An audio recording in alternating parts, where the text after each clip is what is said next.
Why is listening so hard? Unpacking the psychological barriers and how to overcome them. Hi, I'm Dr. Tony Weston. Today we're going to explore a common but challenging issue. Why is it so difficult for many of us to truly listen to others?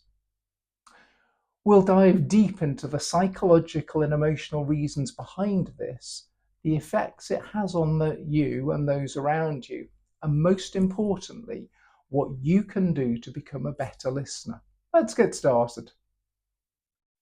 Listening isn't just about hearing words, it's about understanding and connecting with the speaker. Yet many of us struggle with this. Why?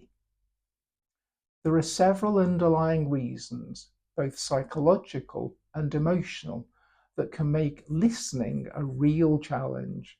So let's explore some of the main psychological and emotional barriers to effective listening. Firstly, cognitive overload. Our brains are constantly processing information, and when we're overwhelmed, it's hard to focus on what someone else is saying. Feeling overwhelmed can make it difficult to open up to our senses and stay in contact with what is going on around us. 2. Preoccupation with self. Sometimes we're so focused on our own thoughts, feelings, or what we want to say next that we fail to truly listen to the other person.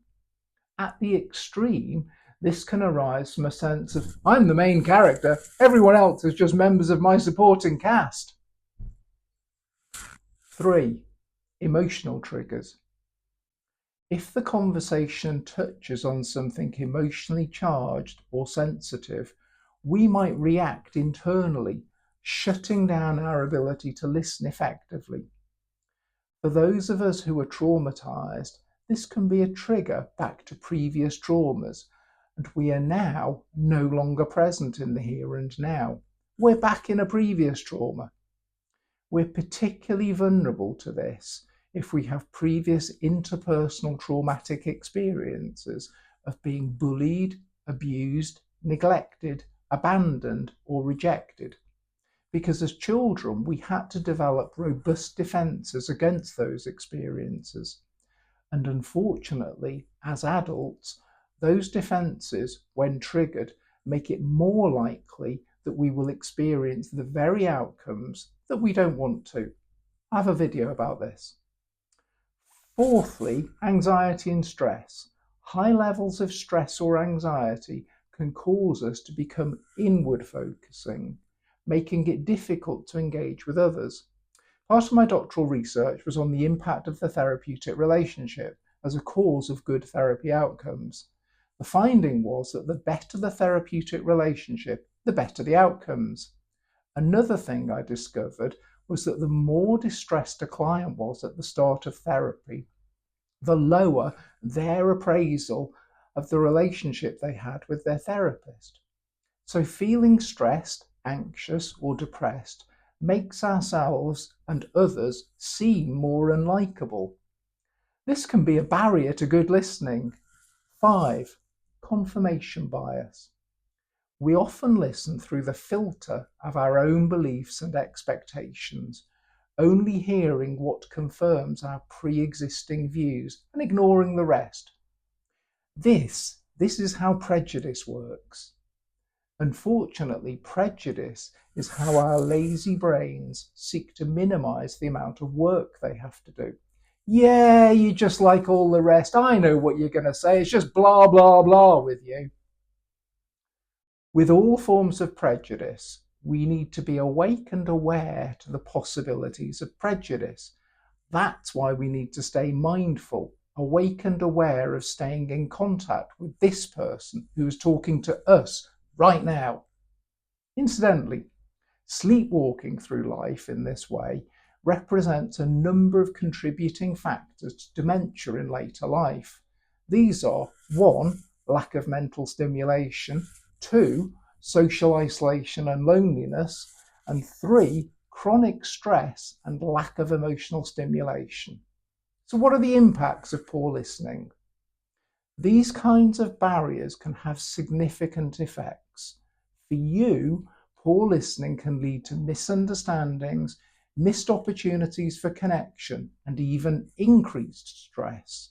For others, it can result in feelings of frustration, being misunderstood, or even feeling alienated.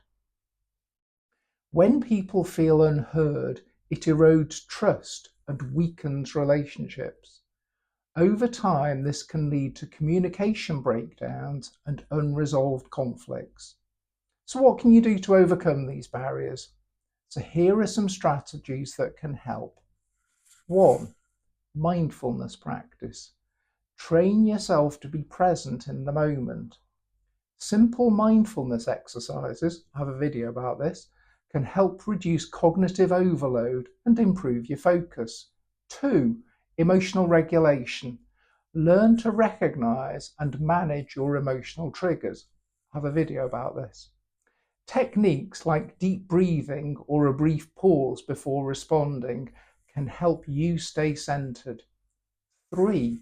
Active listening techniques.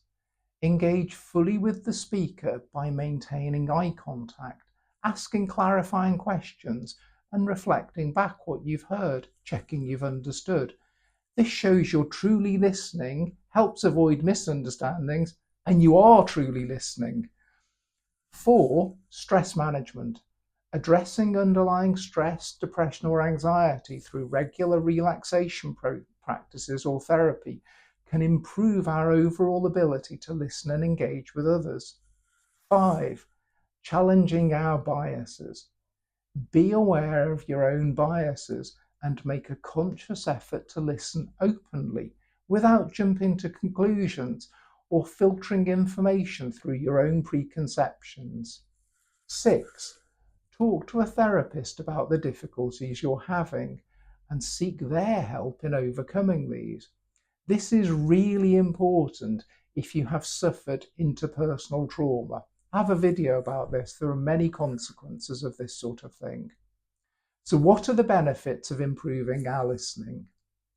Improving our listening skills can transform relationships, both personal and professional. It leads to deeper connections, greater understanding, and more effective communication. Listening well is a gift you give to others and to yourself. By working to overcome these barriers, you can foster stronger, more meaningful relationships and create a more harmonious environment around you. Listening is a skill that takes practice, but the rewards are immense. I encourage you to start implementing these strategies today and see how they can positively impact your life.